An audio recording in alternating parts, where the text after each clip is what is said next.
All right, let's talk about something you've probably heard of if you work with apprentices, the prevent duty. I know, it's a term that can sound a little heavy, a bit intimidating. But what does it really mean for you, day to day? Well, today, we're going to cut through all that noise and get right to the heart of it. Because honestly, it's about something you already know and do so well: safeguarding. So, let's just start with a quick gut check. When I say the word prevent, what's the first image that pops into your head? Seriously, just take a second. What's your immediate reaction? Okay, I'm gonna guess it was something along these lines, right? Extremist groups, police, maybe some kind of dramatic, high-stakes situation. If so, you are definitely not alone. That's what most people think of, and let's be real, it can feel a million miles away from the everyday work of training and mentoring.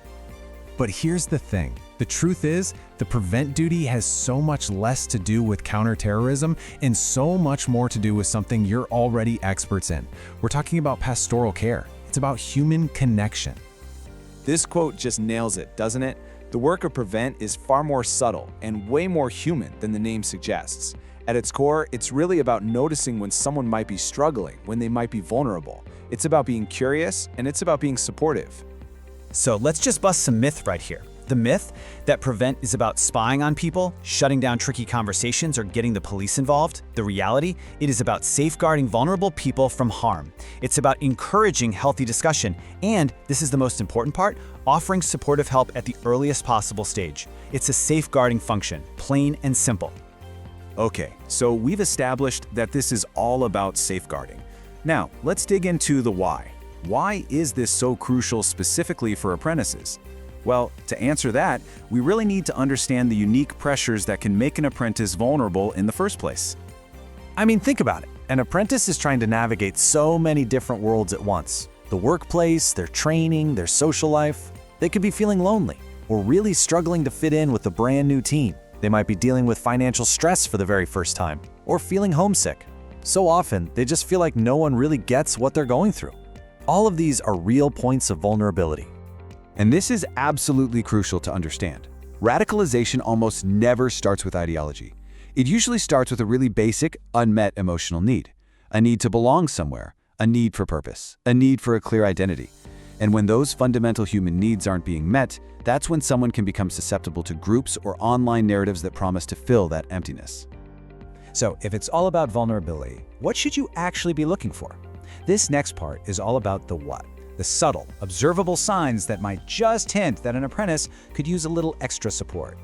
Now, it is so important to say that these signs are not proof of anything, not at all. They're just indicators, invitations to be curious.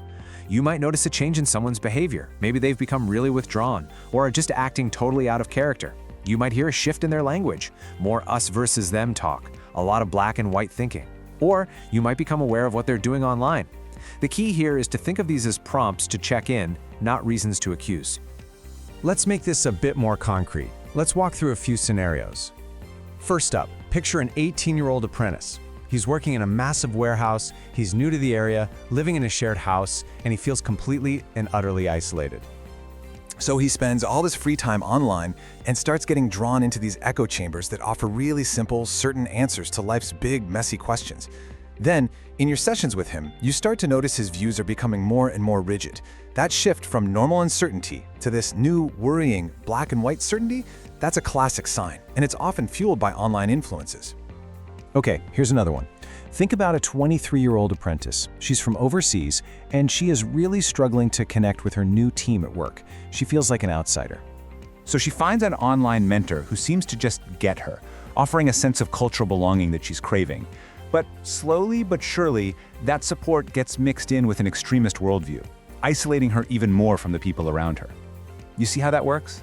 The grooming starts with comfort, but it ends with control. And listen, this is not just about young apprentices. Let's imagine a mature apprentice, maybe in his 40s, who feels like he's being treated really unfairly at work. He's angry. That anger, that feeling of injustice, makes him a prime target. He starts getting pulled into online content that validates his anger and starts to suggest that extreme, maybe even violent actions are a totally justifiable response.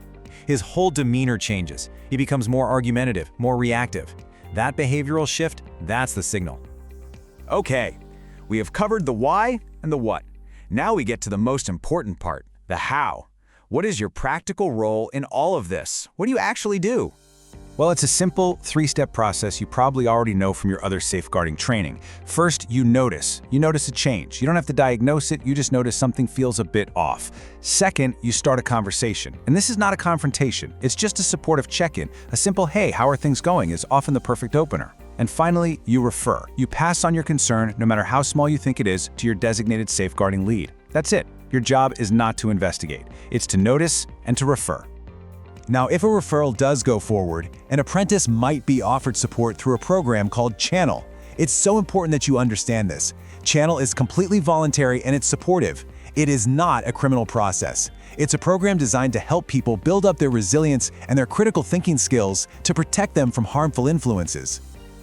So, what's the foundation for all of this? What is the single most powerful preventative tool that you have at your disposal? Well, it's the culture that you build every single day. The strongest defense you could ever build is a culture of trust and support.